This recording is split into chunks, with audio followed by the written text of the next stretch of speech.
Inang. Coliala and Diego Bandido. Ang kwento. Mula sa mahiwagang burnay. Mula sa mahiwagang burnay.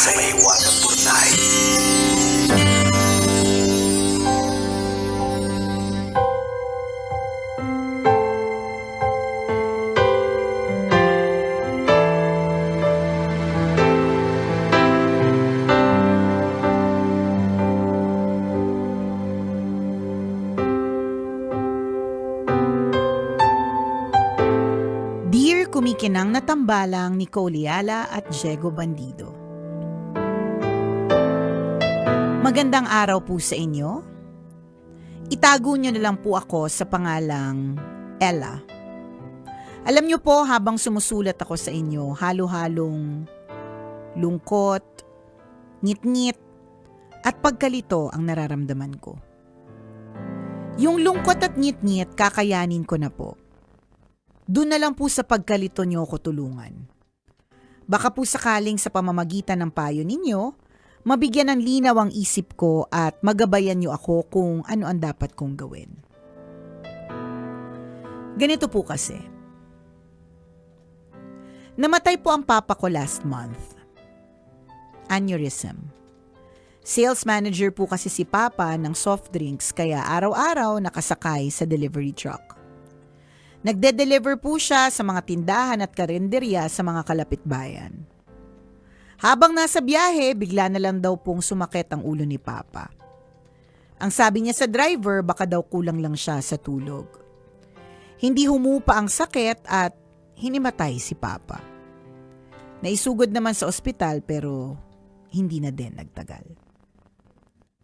Gaya ng maraming pamilyang nawala ng mahal sa buhay, hindi naging madali ang mga sumunod na araw. Halos araw-araw may inaasikasong papeles at naiwang responsibilidad. Palaging may dumadalaw na bisita para mga musta.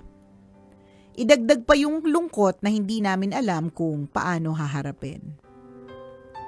Unti-unti tinanggap namin na wala na si Papa at gaano man kasakit, sinubukan naming ituloy ang buhay. Akala ko tapos na ang pinakamahirap na bahagi ng buhay namin pagkatapos malibing si Papa. Akala ko ang susunod na lang naming haharapin ay kung paano kami patuloy na babangon bilang pamilya.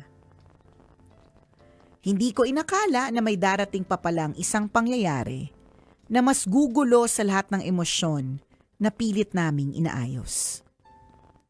Isang linggo kasi matapos ang labing ni Papa, may mag-inang kumatok sa bahay namin. Sabi ng babae na mugto ang mata, pamilya din daw sila ni Papa. Anak daw ni Papa yung batang karga niya. At kailangan daw silang tulungan financially dahil wala daw silang ibang matatakbuhan. Gulat, pagdududa, at inis ang sabay-sabay kong naramdaman. Sariwa pa yung pagluluksa ko, may panibagong katotohanan na naman akong kailangan tanggapin. Dinetalye niya ang love story nila ni Papa. Habang tumatagal ang usapan, mas lalo ko nasasaktan. Dumating pa sa puntong sinabi niyang responsibilidad daw naming tulungan sila. Hindi naman daw siguro kaya ng konsensya namin na pabayaan sila. Nang marinig ko ang mga katagang yon, napalitan yung konting awang naramdaman ko ng inis. Hindi man lang kami binigyan ng pagkakataong magluksa bago namin harapin ang responsibilidad na hindi pa kami handang tanggapin. Tambalang Kumikinang, kung kayo po ang nasa sitwasyon namin, ano po ang gagawin ninyo? Tutulungan niyo po ba o hindi niyo na lang po papansinin? Tingin po kasi namin hindi makaisip na maayos yung mama namin at yung mga kapatid ko sa galit. Kaya ako na lang humahanap ng solusyon sa ngayon. Ano po kayang dapat namin gawin? Salamat po sa pagbasa ng sulat ko at sa inyong payo. Ang inyong kumikinang na tagapakinig, Ella.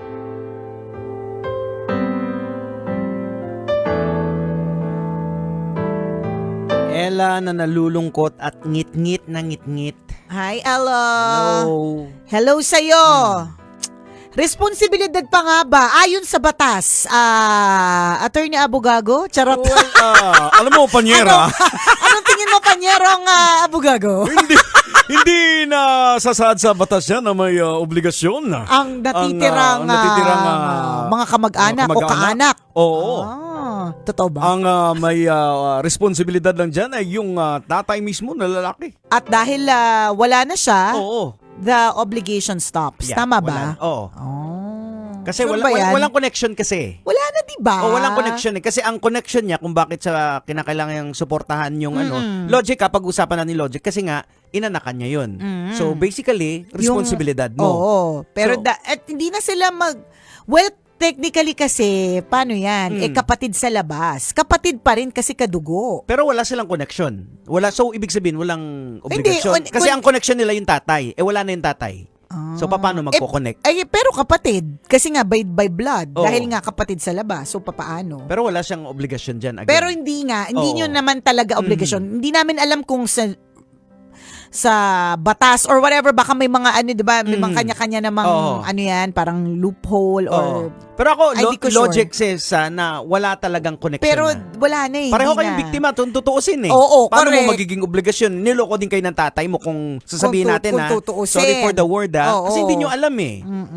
Pero Ang hirap talaga niya. Oo. Totoo nga yung sinabi niya na nakakalungkot, na nakakainis, na nakakangit-ngit, na nakakalito. Kasi Oo. gusto mo pa rin namang kahit papaano you want to celebrate the life that has been ng tatay ninyo. Gusto niyo maaalala yung kanya mga magagandang memories. Pero ito yung iniwan niya sa kanya. Kaya parang nalilito ka na, tama bang i-celebrate siya? O tama bang pagluksaan pa itong taong to?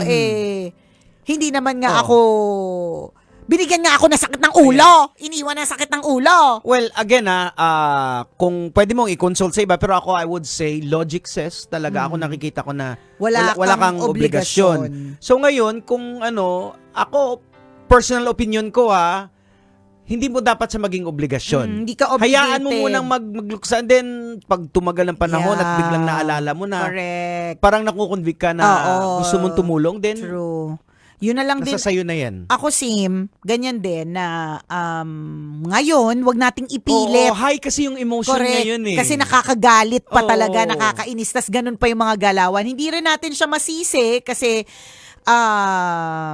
hindi, sisisihin natin kasi alam niya may asawa eh. Kasi pinuntahan eh. Oo. Posible kasing hindi mo alam na may asawa, hindi mo na mabalitaan. Oo. Kaya lang alam mong may asawa. Kasi Saka, pinuntahan mo nga yung bahay, 'di ba? Oo, hindi maganda talaga yung datingan nung second family kasi Correct. nga parang sila pa yung nagde-demand Oo, sila pa yung obligasyon nyo kami Oo. 'di ba? Kasi wala namang ibang pwede mag-alaga sa amin, Oo. 'di ba? O so sa sarap kasama sila, sa Oo. hindi kasi sila kasama pero sa hirap kasama sila. Oo. Ganon na. Sa tingin namin ni Jegs, hindi na muna sa ngayon, but eventually in time, Oo. if in your heart you feel like Ayan. in honor of your father, 'di ba? At bilang isang mabuting tao ka Oo. naman, 'di ba? At bilang tatandaan mo na kadugo mo pa rin Oo. kahit hindi mo naman pinili, Mhm. 'di ba? Baka dumating Oo. yung time na you can forgive, forget and Oo. help. Pero sa ngayon, sa tingin ko wag nang ipilit ang mga bagay-bagay. Ayan, sa ngayon hindi kumbaga ang magiging kung iisipin niyo na magiging obligasyon actually hindi siya tulong eh. I mean obligasyon eh. Kung gusto niyo tulungan kasi kapatid niyo pa rin din. Yan, Pero yun na dapat lang. yung medyo Ano nagbabanglok siya? sana. Oo, correct. Hindi yung dahil pinipilit ka. Hindi, tsaka sa ngayon, nakakalito talaga yung mga ano ninyo Oo. yung sitwasyon. Tapos wag nang ipilit yung mga ganyan. Oo. So Westpuk muna. Oo. Oo. Ay, Ayan. sorry at pinagdadaanan mo yan, girl, Ella, pero you will get through it in time. Yun na Oo. lang. Hindi mo din naman ipipilit na biglain yung pagluluksa or pilitin na maging okay agad. Lagi natin tatandaan yun na kanya-kanya po tayong pacing pagdating sa grief, Tama. pagdating sa moving on, 'di ba? Kanya-kanya talaga yan. So, take your time. And then when you are ready, saka mo na lang harapin yan. Oh, ito sana magsilbing aral din para sa lahat ng mga nakikinig, 'di ba? Kaya nga laging sinasabi 'di ba sa Bible na ang ginawang kasalanan ng magbagulang ang magbabayad is yung mga anak. Yung mga anak, kita mo 'Di ba? Ay. Anong nangyari? Tingnan mo, kawawa naman. Oo, damay kayo sa Damay. nagawa ng father mo. Sorry, ayaw namin yung Dahil yung tatay mo ay yumao na, di ba? Oo. Kaya nga siguro litong-lito to si Ella kasi yun nga, gusto niya namang tandaan yung tatay niya na, Oo. naging mabuti Mhm. at tandaan yung kagandahang buhay na binigay sa kanila. Kaya lang may iniwan na ganito. Kaya Oo. lito siya kung paano Oo. ba. Gusto kong i-celebrate yung life ng tatay ko. Gusto ko siyang alalahanin na maigi pero sa tuwing naaalala ko din siya, naalala kong kumabit pala yung tatay ko. May Oo. iniwang pang anak na sa amin pa talaga mapupunta. We get you. Oo. Gets namin talaga yung pagkalito mo. Huwag mong ipilit sa ngayon. Ayan, oo. Hindi wag mo ipilit to understand everything right now because everything is very confusing right Maybe now. someday. Oo. Maybe in time, pagkalma na ang lahat. Correct, oo. Diba? Yung ganun. Oh, ikaw naman ng sa puso mo naman ng yan eh. Ikukonvict ka naman yan na ay kailangan kong tulungan yung kapatid ko. At para doon naman sa doon sa kahit hindi humihingi ng advice doon sa naging kabit at may anak, 'di ba? Madami naman pong mga single parents Oo. na kinaya po at Correct. patuloy na kinakaya. So, kaya mo din 'yan na Huwag mong itaguyod anak iatang mo. yung responsibilidad mo dun sa anak mo sa iba. Oo. Oo. Mahirap 'yun, lalong-lalo pa hurt pa yung pamilyang hihingan Correct. mo ng tulong. Oo. Ano ba? Napaka-insensitive. Oo. Gets naman natin na ka rin, na nasaktan ka rin, nawalan ka din naman ng jowa, di ba? Oo. Pero wag mong iatang yung responsibilidad ng anak mo Tama. na kayong dalawa ng jowa mo yung gumawa sa ibang tao. Anak mo yan eh. Tsaka Ella, kung may tutulungan ka man, yung anak lang ha. Oo. Kung if ever, If ever. the time Pag comes. ready ka na. Pag ready na kayo. Pag ready na. Oo. Huwag nating ipilit ang mga bagay. Ayaw naman natin na madama yung bata doon sa Correct. Kasi galit kawawa niya din doon. naman Oo. talaga yung bata. Oo. Kasi wala talaga siyang kinalaman. Mhm. Kasalanan ng magulang yan eh. Di ba Oo. walang kinalaman yung bata. Ayun. Ay, tandaan ha, bago gumawa ng mga bagay-bagay na hindi maganda, lagi nating tatandaan ano po yung magiging epekto nito sa ating sa future generation. Tama. Huwag po tayong madamot. Tama. Huwag po tayong maging selfish. Kawawa naman yung mga susunod na Oo. henerasyon. Tama. Hindi naman sa generation mo lang titigil ang buhay eh. correct. Magtutuloy. Gumawa tayo ng maayos para hindi madamay yung mga anak True. natin, kapwa-apuhan natin. Tama. Huwag mga api, makikiapi, at gumawa ng mga bagay na nakakalurkey. Ayan. Ganon. Tama. Shout siya- out sa lahat ng mga kabit. Oo, shout out. Alam nyo na, you know who you are. Shout out sa inyo.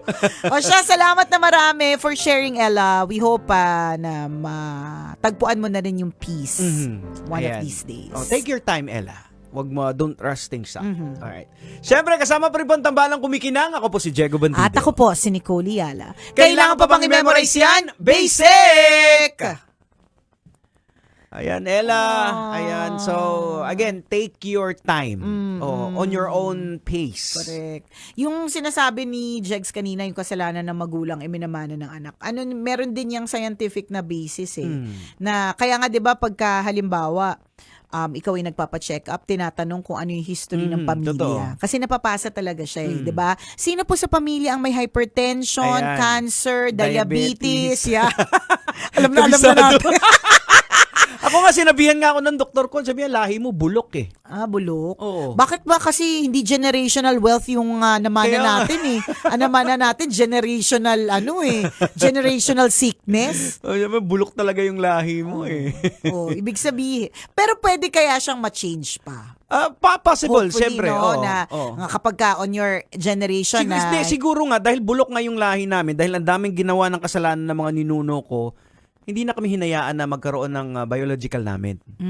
Diba? So, oo it's nga, a protection. pwede. Kinat na, in-stop na. Stop na. Para hindi na Para hindi na magtuloy-tuloy. magtuloy. Tama din. So, it's a protection din kung minsan. Correct, totoo. Oo. Mahirap lang isipin at tanggapin, pero minsan, it really Oo. makes perfect sense. Mhm.